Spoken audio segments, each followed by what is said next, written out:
Good day everyone! Kayo ba ay biglaan nalagaw dito sa coins.ph and hindi nyo pala alam kung ano yung password nyo and wala pang email yung inyong account? Don't worry dahil today tuturo ko sa inyo kung paano ba natin marireset. Okay, open lang natin yung ating coins.ph app and dito piliin lang natin kung nasaan tayo. Tayo ay nasa Philippines and here makikita natin sa lower part yung sign up and login. Tap natin yung login dahil meron na tayong account. Ang problem lang natin nakalimutan natin yung password. So dito tap natin yung next after natin may lagay yung ating mobile number.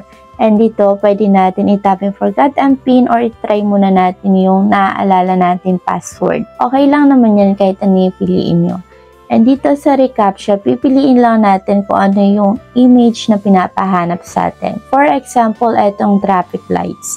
Tapos, i-verify na natin pag na-select na natin lahat. And here, mababasa nyo, maaaring malock yung ating account for 2 hours kapag naka-4 na attempts tayo. Tapos, mali na yung input natin. So, ang gagawin natin, i-reset na natin yung ating password para maiwasan natin yung pag-lockout ng ating account. Kung meron kayong email, mas madali, pwedeng use email. Pero sa atin, next na tayo. Tapos dito, i-input lang natin yung gusto natin MPIN. I mean, gagawa tayo ng panibagong MPIN na magagamit natin para makapag-login tayo dito sa ating account. And dito sa pag-create ng 4-digit MPIN, i-avoid nyo yung madaling hulaan na sequence katulad ng 00, 1, 2, 3, 4. And minsan, kahit naman hindi madaling hulaan yung sequence, hindi pa rin tinatanggap yung MP na gusto natin. Pero okay lang yan, try lang ng try. And magiging successful din yung paglalagay natin dito ng panibago natin MPIN. Now, tap na natin yung next. And dito, hanapin lang natin ulit yung image na pinapahanap nila. Tapos, tatap natin yung verify once na mahanap na or ma-select na natin lahat ng image. Now, tap na natin yung got it. So, mapapansin nyo yan, hindi tinanggap yung MPIN ko. Okay lang yan. Magta-try ulit tayo ng panibagong combination ng MPIN. Now, tap ulit natin yung next. And dito sa may facial recognition, kailangan okay, liwanag at malinis. And i-remove natin lahat ng meron tayo sa ating mukha. Katulad ng mga salamin. So, dito tatapat lang natin yung ating mukha dito sa pinaka-oval. And, ayan.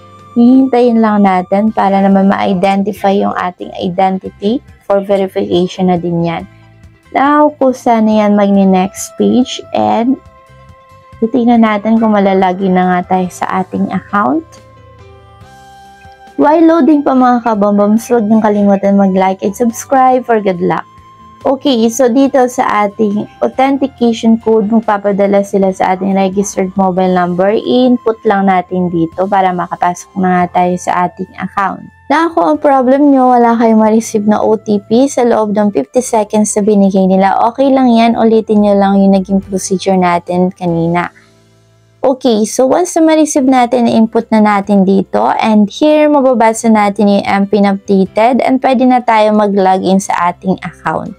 So dito, input na natin yung bagong MPIN na ginawa natin. Habang nag-i-input pa ako ng aking MPIN mga kabombams, kung interesado nga pala kayo sa mga topic about sa GCash, katulad ng paano ang gagawin nyo kung wala kayo nare-receive na OTP, ano ang dapat gawin kapag ayaw mabuksan ng GCash, ang link ng ating GCash playlist ay ilalagay ko na lang sa may comment section. Okay, back to the topic. So, dito, tatap na natin yung next para sa facial recognition. And katulad nung kanina, itatapat lang natin yung mukha natin dito sa may oval and hihintayin lang natin na ma-recognize yung ating mukha. So, ayan. Please come closer. Lalapit lang tayo kung ano yung sinasabi. So, please stay still. So, huwag tayong gagalaw. Now, pag okay na yung ating verification, okay na yan, makakapasok na tayo sa ating account. And don't worry mga kabombams, kung meron kayo mga problem na may encounter pa about dito sa may coins.ph, pwede nyo iwan yan sa may comment section para naman masagot namin. And dito yung pinaka last step, i-input lang natin yung na-receive natin na OTP sa ating registered mobile number. And that's it. Ayan, makikita nyo, nakapasok na ako sa aking account. Alright, hanggang dito na lang ating video for today. Thank you muli sa pagsama sa amin. And kung meron kayong mga katanungan or suggestion, iwan nyo lang yan sa may comment section. At pag may time kami, bibigyan namin ng mga kasagutan yan. Thank you for watching and stay blessed.